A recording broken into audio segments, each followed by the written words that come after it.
Bismillahirrahmanirrahim. Kali ini kita membahas pembahasan FR Guru IPA. Yang pertama ada pertanyaan mengenai perbesaran mikroskop. Untuk mata berakomodasi maksimum, nah ini dia rumusnya. Untuk yang tidak berakomodasi, ini rumusnya. Perbedaannya cuma satu. Di sini ada plus satu. Di sini nggak ada. Kemudian untuk panjang mikroskop, untuk mata berakomodasi maksimum, panjang mikroskop adalah S aksen OB ditambah SOK. Sedangkan untuk mata tidak berakomodasi, S aksen OB ditambah FOK. Keterangannya S aksen OB adalah jarak bayangan ke lensa okuler. Nah, bisa dibaca ya. FOB fokus objektif, sedangkan SN di sini adalah jarak baca normal, yaitu 25 cm. Nah, sekarang contohnya. Lensa objektif mikroskop memiliki jarak fokus, berarti yang diketahui adalah FOB sama dengan 90 per 31 cm. Dan jarak fokus lensa okulernya FOK sama dengan 2,5 cm. Bayangan nyata lensa objektif terletak, berarti S aksen OB sama dengan 90 cm. Nah, karena SN yang diketahui, berarti SN sama dengan 25 cm. Yang ditanya, perbesaran mikroskop untuk mata berakomodasi maksimum. Jadi, M sama dengan tadi S aksen OB per SOB dikali dengan SN per FOK plus 1. Ini untuk mata yang berakomodasi maksimum. Nah, sekarang yang nggak ada adalah SOB. Bagaimana kita menentukan SOB? Caranya begini. 1 per fokus lensa objektif sama dengan 1 per SOB ditambah dengan 1 per S aksen OB. Nah, ini rumus. Ya, kalau untuk mencari lensa okuler ya tinggal ganti indeksnya di sini. 1 per FOK sama dengan 1 per SOK plus 1 per S aksen OK. Yang diketahui kan FOB-nya ada, berarti 1 per 90 per 31. Sama dengan 1 per SOB ditambah 1 per S aksen OB. Adalah 1 per 90. Jadi ini kita sederhanakan. Jadinya adalah 31 per 90. Ini kita bawa ke ruas kiri. 1 per 90 sama dengan 1 per SOB. Ya, karena penyebutnya sudah sama, maka pembilangnya kita kurangkan aja. 31 kurang 1, 30 per 90 sama dengan 1 per SOB. Sama-sama dibagi 30.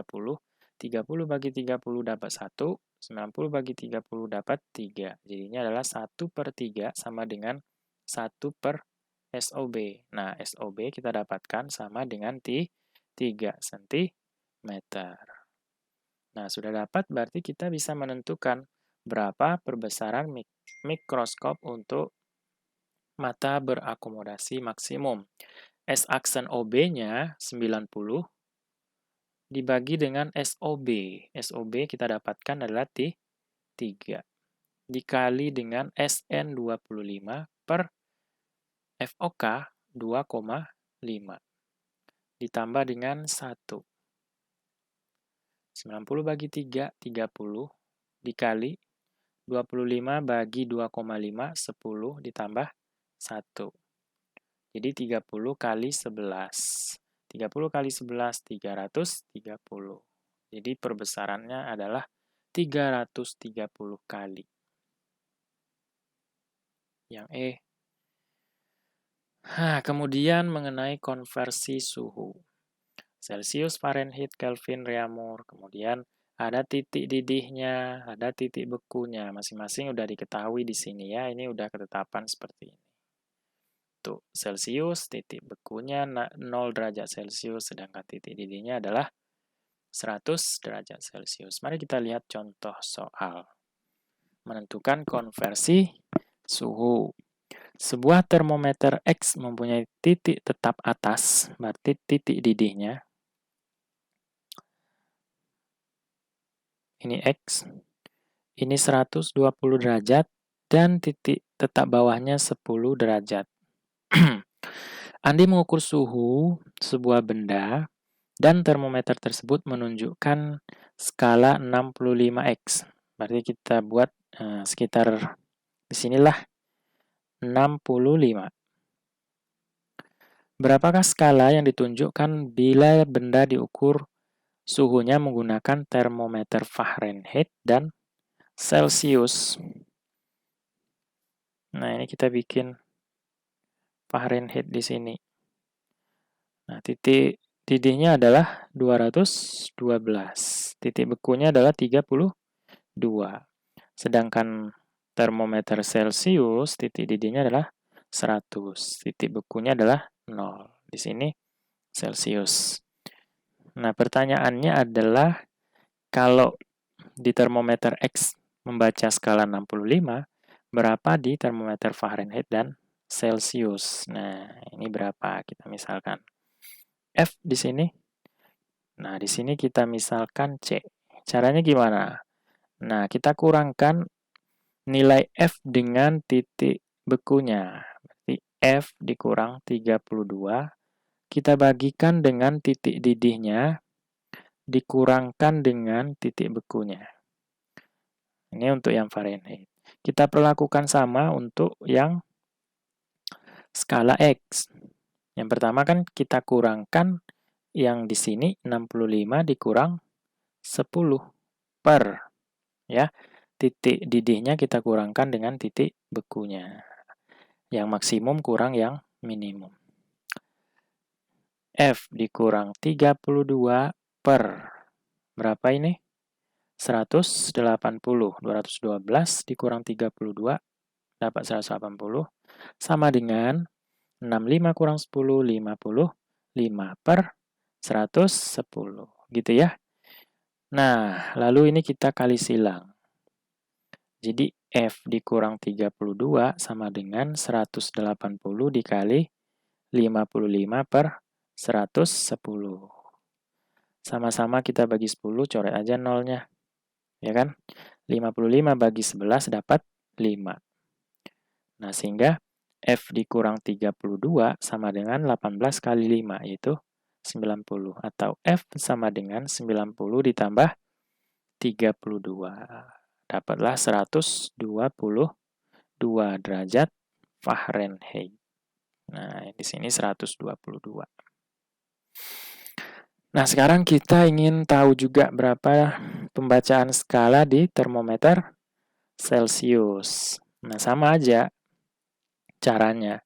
65 dikurang 10 per yang maksimum kurang yang minimum. 120 kurang 10. Nah, di sini C dikurang 0 per yang maksimum dikurang minimum. 65 kurang 10, 55 per 110 sama dengan C per 100. Kali silang aja ke sini. 55 per 110 dikali 100 sama dengan C. Sama-sama bagi 10. Coret aja nolnya. Ya kan 55 bagi 11 dapat 5. 5 kali 10, 50 derajat Celcius di termometer C. Nah, ini nilai C-nya di sini adalah 50 derajat Celcius. Paham ya? Selanjutnya masih mengenai konversi suhu. Pada suatu termometer X, titik beku air, nah titik bekunya, sini 40 derajat. Ini skalanya adalah termometer X, dan titik didihnya adalah 240 derajat. Bila suatu benda diukur dengan termometer Celsius bersuhu 50 derajat Celcius, jadi pada termometer Celsius, angka menunjukkan 50. Nah, berapa pembacaan skala di termometer X, ya kan? Itu pertanyaannya. Kan titik didihnya 100, titik bekunya 10.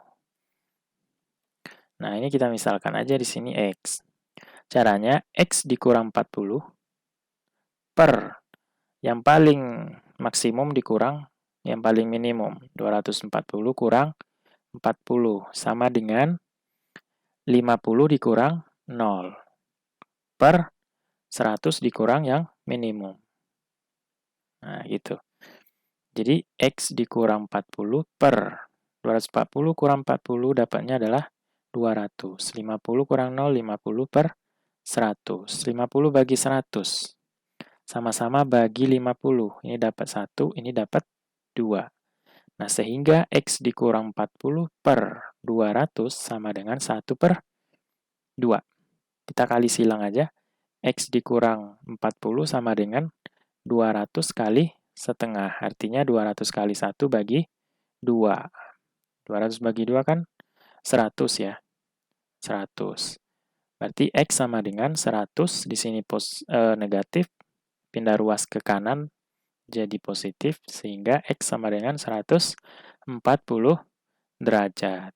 Jadi jawabannya yang D.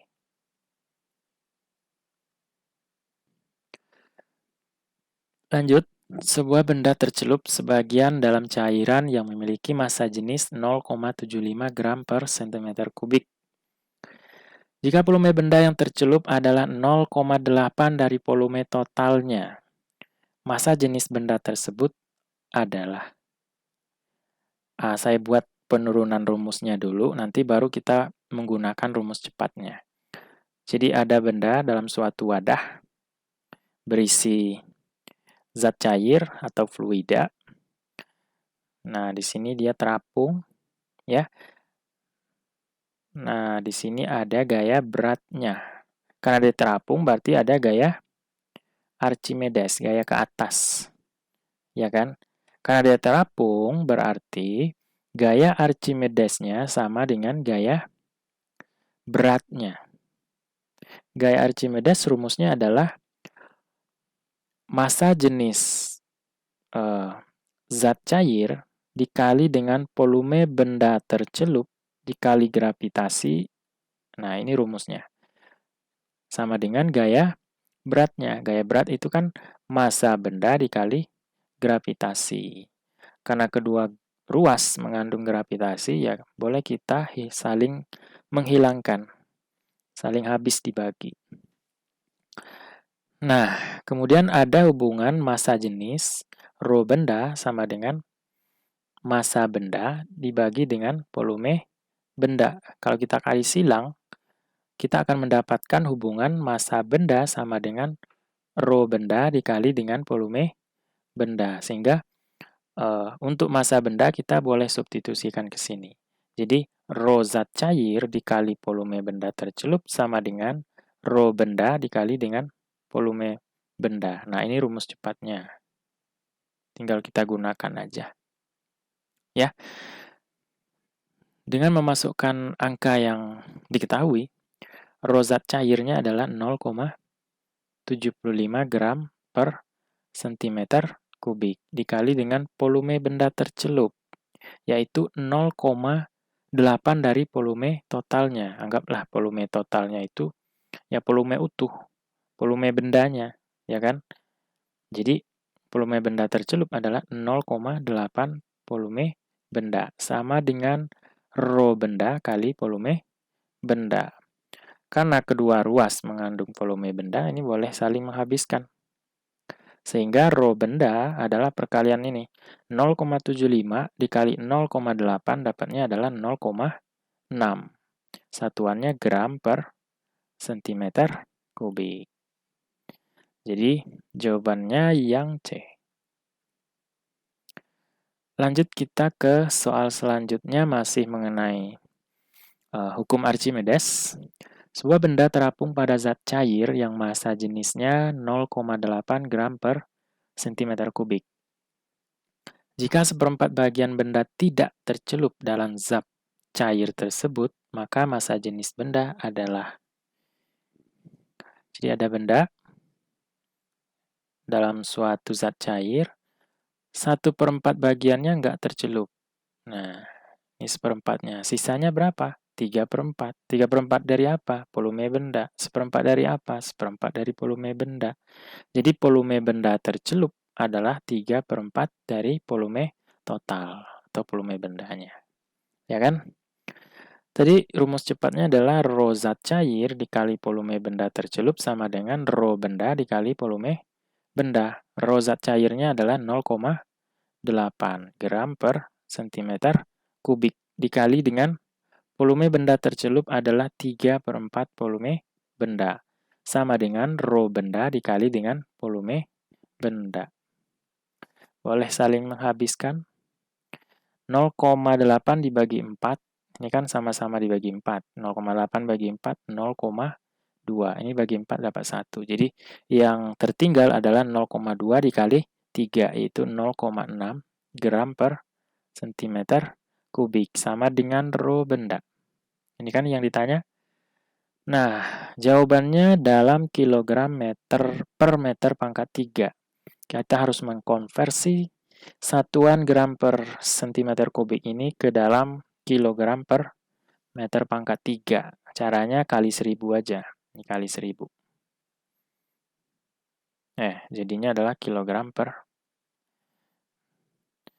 Nah, dapatnya adalah 600 kg per meter pangkat 3. Rho benda. Yang A. Jadi konversi satuan dari 1 gram per cm kubik ini sama dengan 1000 kg per meter pangkat 3. Nah, ini harus hafal, harus ingat.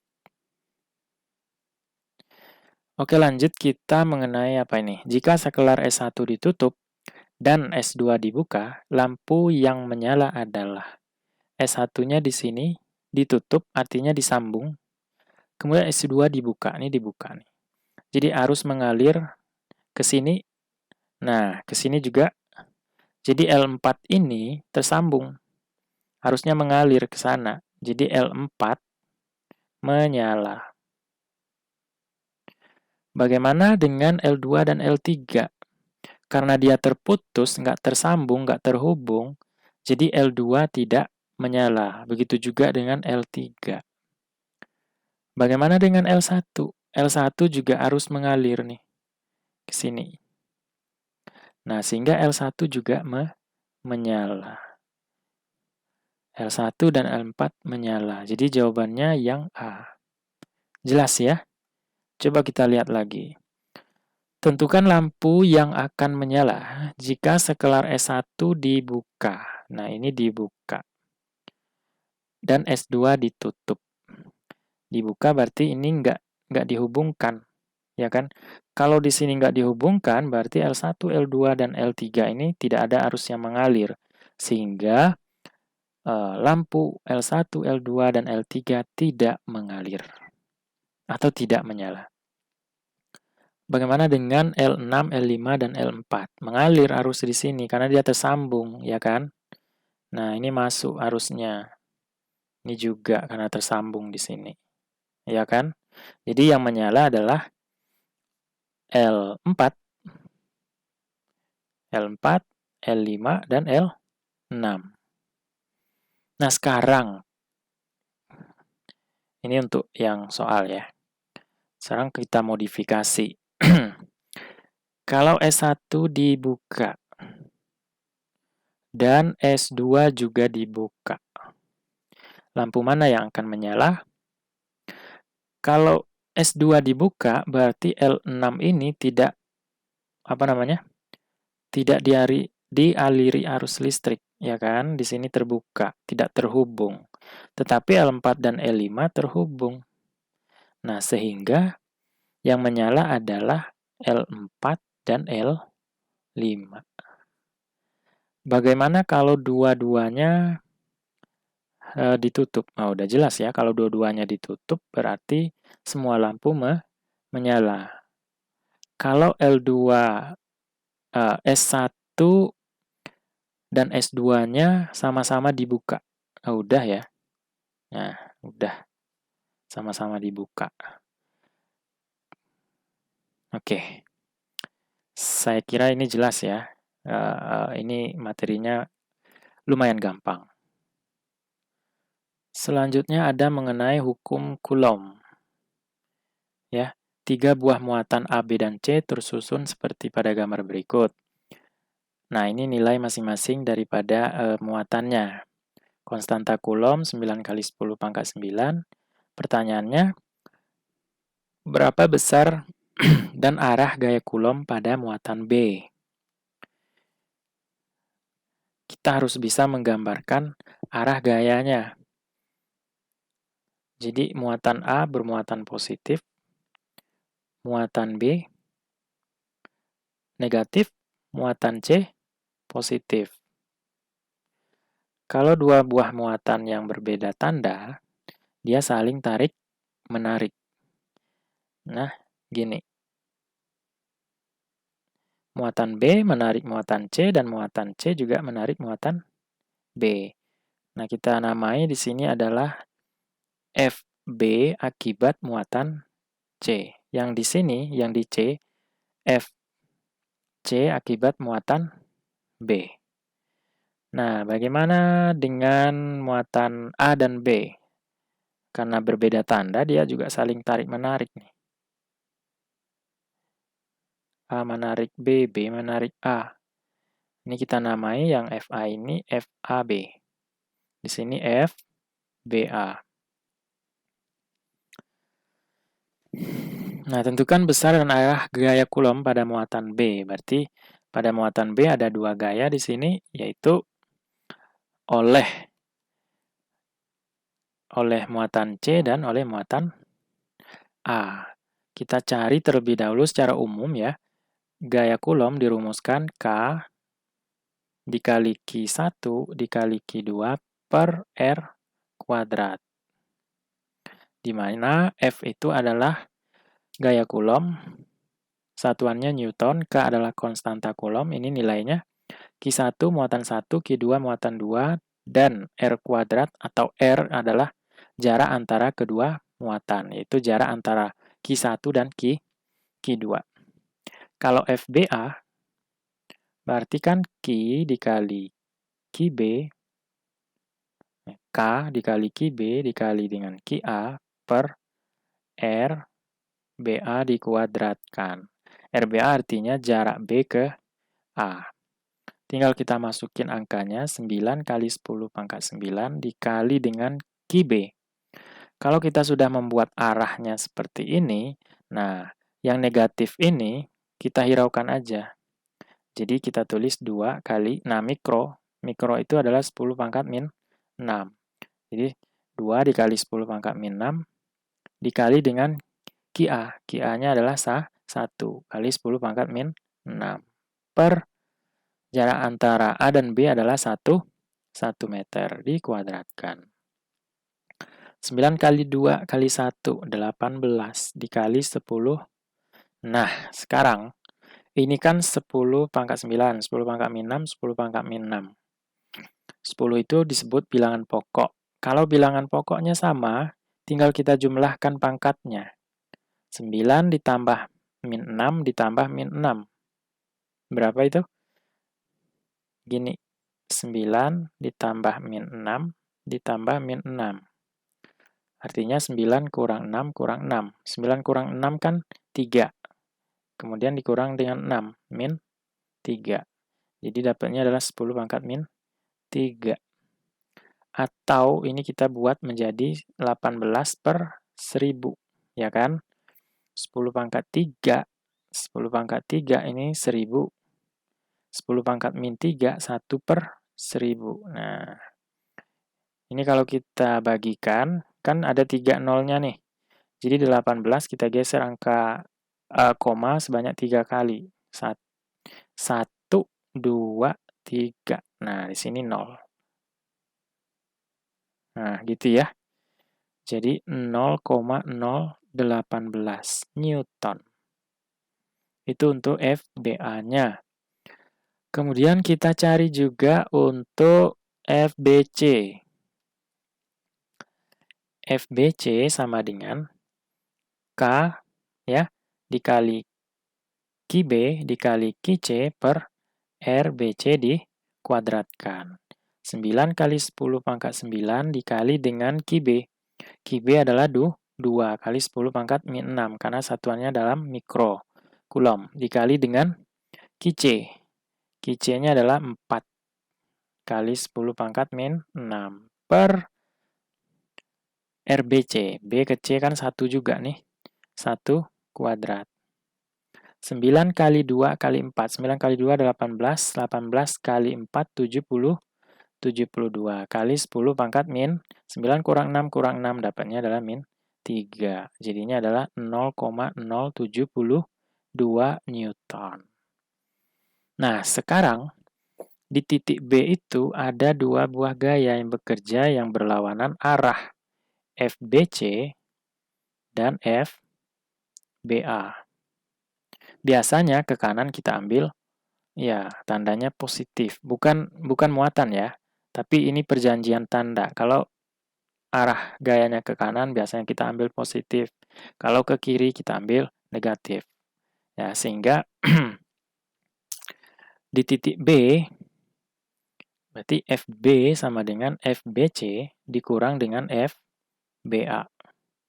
FBC-nya 0,072 Newton dikurang 0,018 Newton. Sama dengan dapatlah sebesar 0,054 Newton.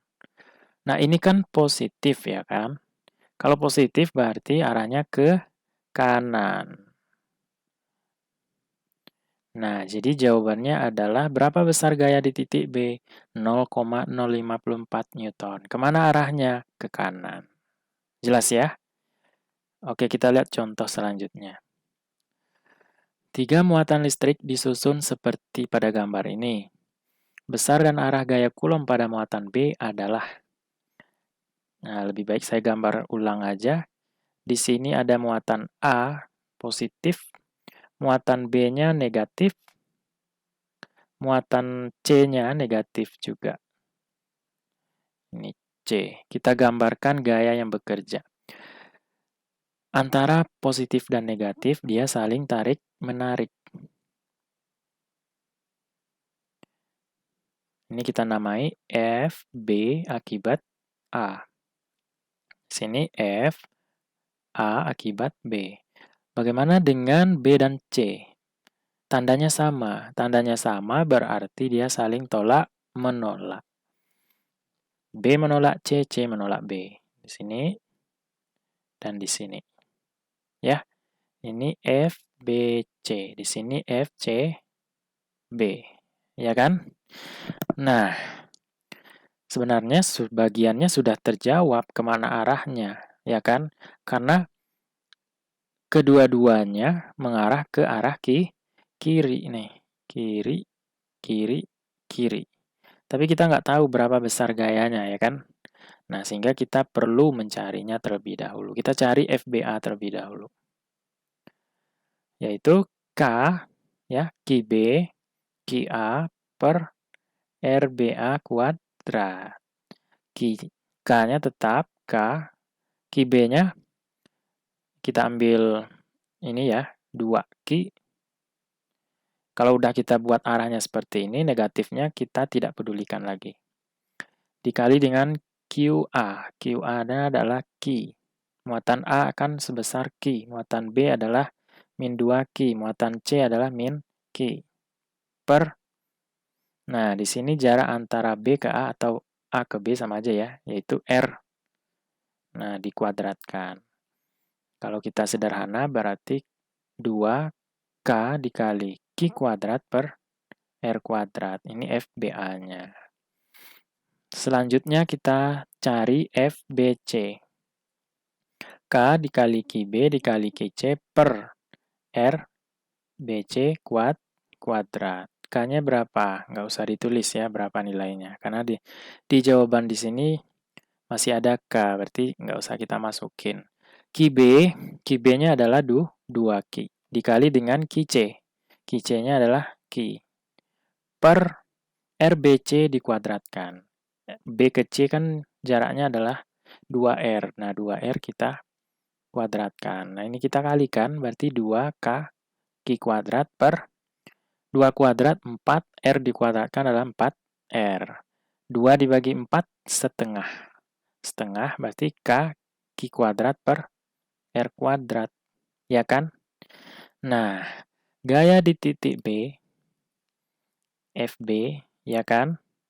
Tadi kan kita udah bilang bahwa ke kiri kita ambil negatif kalau arah gayanya ya. Berarti negatif FBC di negatif lagi dengan FBA. Jadinya adalah min. Atau kita boleh buat seperti ini. FBC min FBC ditambah FBA. Min. Ini kita tambahkan. FBC setengah. Di sini 2. 2 tambah setengah kan 2 setengah. Berarti 2,5 K Q kuadrat per R kuadrat. Ya kan? Negatif ini menunjukkan tanda bahwa dia ke kiri. Ya, jadi jawaban yang paling tepat adalah yang A. Oke? Oke, lanjut. Masih mengenai gaya Coulomb juga. Ada dua muatan, yaitu A dan B. Letak muatan ketiga agar muatan ketiga tersebut tidak mengalami gaya Coulomb adalah di mana? Saya gambarkan lagi. Di sini A, di sini B. Ya, jarak antara A dan B adalah 8 cm. Nah, ada muatan ketiga yang harus diletakkan di antara A dan B. Ya, kita misalkan di sini. Di sini ada muatan C. Ya kan? Nah, di mana diletakkan di sebelah A? Berapa sentimeter dari A atau berapa sentimeter dari B? Nah, ini kita bisa misalkan bahwa dari A ke C, ini jaraknya adalah X. Nah, sehingga dari C ke B, ini 8 dikurang X. Kan gitu ya? Nah, gaya yang ada di C ini kan muatan A kan positif, muatan B positif juga. Pasti muatan yang di C adalah negatif. Ya kan? Negatif dengan positif berarti dia saling tarik-menarik nih di sini. Positif dengan negatif dia juga saling tarik-menarik. Nah, ya kan? Ini kita sebut dia FCB. Di sini FCA. Supaya dia 0 di sini, ya kan? FCB, di sini FCA.